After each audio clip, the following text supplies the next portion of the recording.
Big news update today, guys. Fravius AI is getting upgraded. Collaboration with Crystal Chronicles. We're getting the Ifrit Raid event, and I'm gonna review all of the new Vision cards. I'm gonna review the raid and give you a little bit of an idea of what you might be using for strategies. And before we get to that, of course, guys, welcome back to the House of Goals. My name is Norgoz, Warlord of the Visions, and I honor you all in my great hall. If you liked all our content, please give us a thumbs up, subscribe, come back and see us again. We're gonna get through this video. It's gonna happen. It's been a long day, and no excuses. This should have been out earlier today. So, Keepers of the Crystal, defense up, evade down, fire attack up, search of mirror, the MR card, acquire JP up, attack. This is basically JP up the card. You're going to take it, you're going to put it in a little pocket protector, little card protector. You're going to put it in a little collection book. You're going to slam that sucker shut. You're going to put it on your shelf, and you're never going to use it again until you're ready to get some JP up, and that's pretty much it. You're not going to use it for that's the only practical use I can see with this card, and we're getting this on day 1 of the login bonuses. The 5-day login bonus on day 1, you get this card. On day 4, you get 20 shards for this card, so you automatically are going to get 1 star for free. So typically in the shop, they'll have the 20 shard bundle for MR cards, and they'll do that for 3. You can buy it 3 times. So unless you're going for a 3-star, you don't need to buy all of them. So just as a heads up, you only need 40 shards to get it to 2 stars as long as you're logging in and getting that bonus. Horde's First Division, Solidus, magic attack up, slash resistance up. I can't stress enough how strong the resistances are in this game, so that's going to make that card that much better. And the Mind Flayer, the bursting spirit from the deepest, darkest depths of Dungeons and Dragons and Baldur's Gate. I'm once a man turned into Cthulhu, the Kraken, or whatever this thing is. The Mind Flayer, rated V for Vision card and E for Esper. That's right, we're going to get a Vision card and an Esper. Magic attack up and damage limit up on the Vision card itself. Let's take a look at the tail tape here for each of these Vision cards. Now, looking at the Keeper's card, you're going to notice high magic attack, 170, about 170. Fire attack up to 35, and the defense up to 10. Now, all of these things come together and scream to me one specific unit, and that's Rain. Now, yes, Rain is a magic tank, but he does also get Sword Guard, so that means that he can also defend a little bit against physical attacks. However, he doesn't have any real defense in his kit that much, and he doesn't really have anything to really counter it. So a little bit of defense will go a long way, I believe, in helping to round out his kit. Now, is it going to make or break? Maybe, maybe not. I'll leave that up to you. But I'm saying that it is something that can help round out his kit, because all of these things he can utilize. The fire attack up, he's a fire unit. The magic attack up, he's magic based. You've got a decent amount of HP on this card, and you've got defense up. All of these things he can utilize in some way, shape, or form. Now, keep in mind, I know, again, Norgoz, he's a magic tank. Why would I ever use the defense? Well, because think about it. In guild battles or in live PvP challenges, you don't know who you're going to come in contact with. So I know some people will still focus purely on the magic side, and they'll do whatever they can to mitigate magic damage, or they'll use their support ability for avoiding magical attacks. But there also does Sword Guard, like I said, and some people will utilize that as a means to kind of help with both physical and magical attacks, because regardless of whatever else you do, that hate up from the Astral Guard is going to attract both physical and magical attackers regardless. It doesn't discriminate and say, like, you leave me alone, physical attackers. I only want the magic attackers to come and harass me. You know, it's not how it works out. So, food for thought. Do you agree? Disagree? Let me know.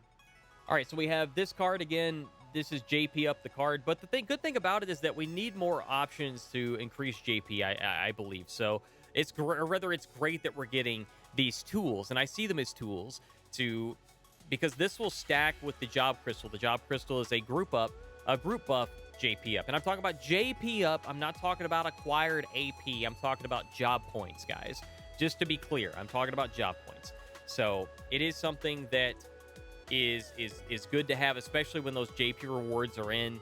This is going to help you get that much faster. It was really nice having that doubled JP reward quest during the Final Fantasy Tactics event alongside the character bonuses with those collaboration units. It was so nice. So love that.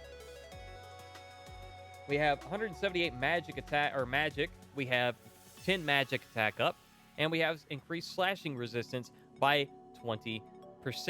Now, with this, we have a pretty well-rounded card for magic users. This could also be utilized by Rain or someone that is going to be utilizing a lot of magic attack that, could also use the slashing resistance. But again, this is something that is going to be across the board used by the entire party. Everyone can benefit from that if you're going up against slashing units.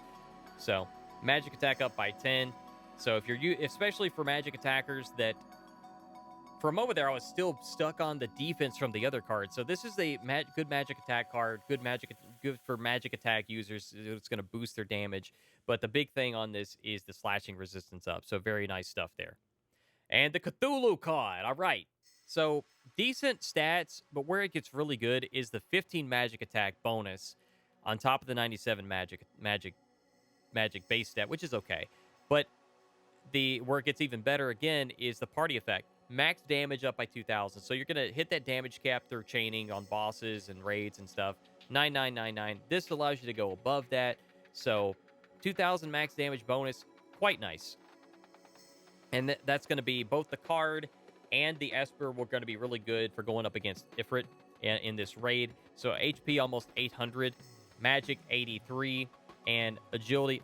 You know what? Listen, let's address the elephant in the room here, okay? It's spelled Ifrit, not Ifrit. So just in case anybody, because in the back of my mind, like I can hear the people, I can hear somebody typing in chat. I can hear it. I can feel it. I can feel it in my bones.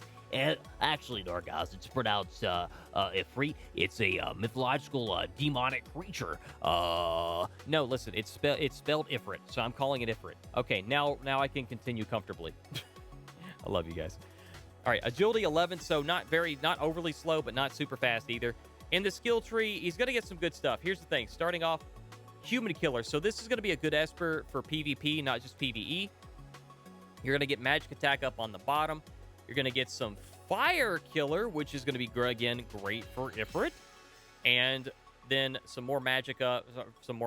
And then if you want it, if you're feeling really froggy for resistances, you can get both lightning resistance and piercing resistances as well. Of course, you can't get all these things all at once, but, I'm just letting you know these are options. They're available to you. They're available to be selected and chosen and utilized.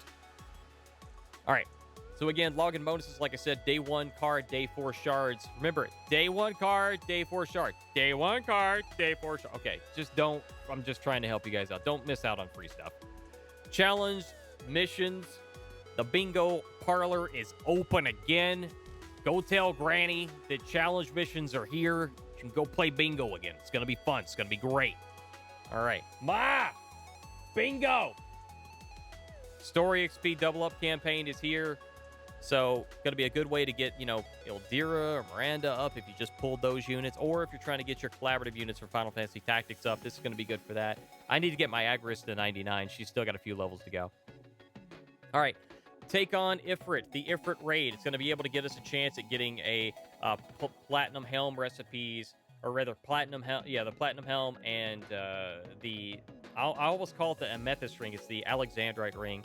So, the option of getting these items are really, really, really good items. Both of them. They both have their purposes. This raid's going to be around for about a week, as normal. Raid boss, Ifrit, Fire Esper. No, he is not Beast. No, he is not. I know that in Brave Exvius, I think he was Beast type, but he is an Esper. There's no Esper killer in the game right now at this time, so don't worry about that. Weaknesses to magic attacks. We'll talk more about that. Rare Raid boss, Golden Cactar. Ifrit goes from 1 to 100. Gold Cactar goes from level 1 to level 10. And Gold Cactar, I would say, based on his stats and whatnot, you're probably not going to one-shot him in a lot of scenarios going up to the, at higher levels. He's a Earth Plant Metal type. Ignore the metal. There's only one thing. Well, Norgoz, you can use that SR sword from the shop. It has Metal Killer on it. It has like 30 damage. That's pretty good, right? No, it's not. It sucks. Leave it alone. Stop it. Shut up. Who let you in here? Get out of here. Bye. Weaknesses. Missile attacks. Magic attacks. Yeah, I'm on a roll today. I know it. No, I don't have a hangover. I read that comment. I don't have a hangover. I am an insomniac. Thank you very much. That's why I am sleep deprived all the time, and I just can't hide it some days. Thank you. Raid boss is powerful enemy, so consider its element weaknesses in order to efficiently inflict damage. This cannot be stressed enough. Allow me to pull up the chart and show you the stats. Okay, so here's the thing. So Ifrit is going to have 130,000 HP. He's got over 600 attack and magic at level 100. High dex, high agility, high luck. So he's going to be quite evasive, and he's going to get turns very quickly. So these are things to take into consideration. The higher you level up, all the stats are going to improve more and more. So start to pay attention to his speed. Start to pay attention to your accuracy. If you start to see accuracy drop off, consider a change of equipment and whatnot. So again, he's going to be weak to water, and he's got negative 20% to water resistance, negative 10% to magic, 10% bonus to all other weapon types. Now, here's the thing, is that ideally, yes, you're wanting a magic-based water user because Ifrit has all magic-based attacks. I'm going to skip over to his skills for a moment, see all magic-based attacks over here. So he does have higher faith. He's got... about 80 faith.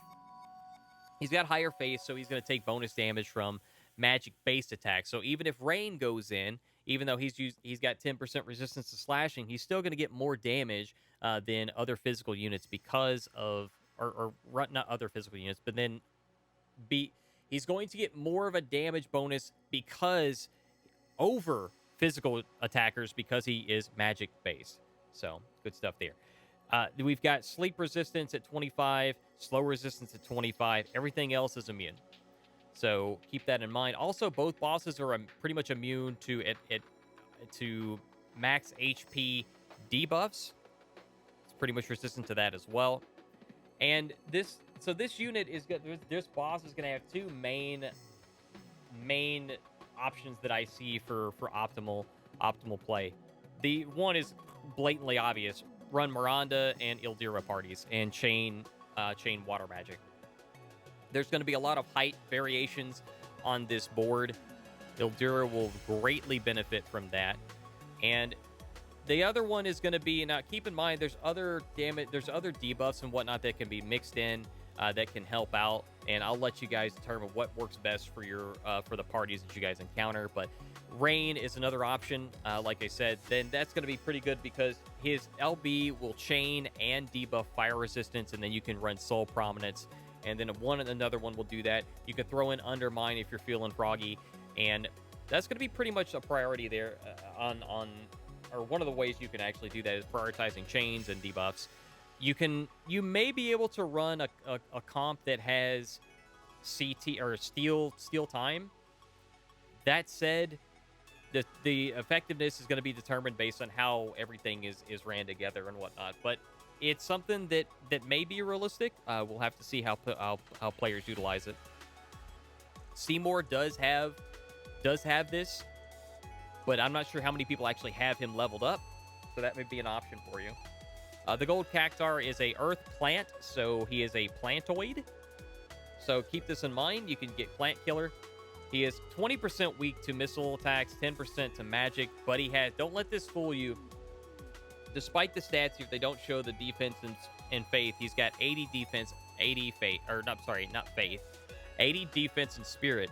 So magic attackers are going to be at a real disadvantage here, contrary to what you had with Ifrit. So 10%. So again, stone, earth, element is going to be weak to wind, and he's negative 10% to wind element as well. So clearly the clear choice is chaining with Lucia.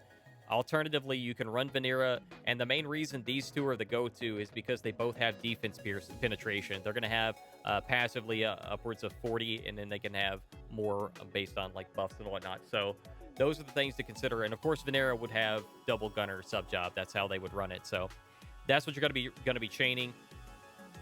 But you want to use as many of these elemental and weapon type bonuses to your advantage because they have very, very high stats, very high, they're going to have high, like Ifrit's got high agility, so taking a lot of turns, you want to end it quickly. Gold Cactar, it just has a ton of mitigation. Lots of stuff there. He's also got 82 agility. That's nothing to ignore, but he doesn't have as much luck and dexterity, so his evasion's not going to be quite as high. All right, you can immobilize him. I would recommend it if you have the opportunity. 5 and 4 on move and jump. So he's going to be all over the map if you don't lock him down. The alternative is slow resistance as well. It's 25% resistant to it, but you can do it, and everything else is pretty much immune. So that's pretty much the gist of it. All right, and I want to disclose this. I've done several takes of this, and I'm a little late. I don't remember if I said this earlier. Yeah, I'm a little late in the day getting this out. No excuses. But I can tell you I've done a few takes of this, and it feels like I'm a little overly critical of myself. So if there's anything that I left out, feel free to drop it in the comments. Just don't attack me if I miss something. If I miss like your favorite unit or something like that, in as far as like potential for strategies, because there's other strategies that you guys can utilize with these bosses. Those are the ones that I'm throwing out there as what I believe to be the most optimal comps to get you the most efficient, most easily efficient damage and effectiveness out of the it doesn't mean that you can't run other comps, but it does mean that Orlando's gonna it does mean that Orlando is not gonna go up against the gold Cactuar. It's just not freaking happening, man. Too much defense. All right, 6-month anniversary countdown quest. This is really cool. Don't miss out on this again. I always say this every time, but don't. Oh, it might help if I actually close this. Here we go. So don't miss out on this right here. Free stuff. I always say this. They're throwing free stuff at us, especially the King Armor pots and the Burst pots. Those are really big. And the Vision Sphere. Big things there. And 500 Vision Ore for free. New story, new chapter, so that means we're going to get more materials for doing stuff.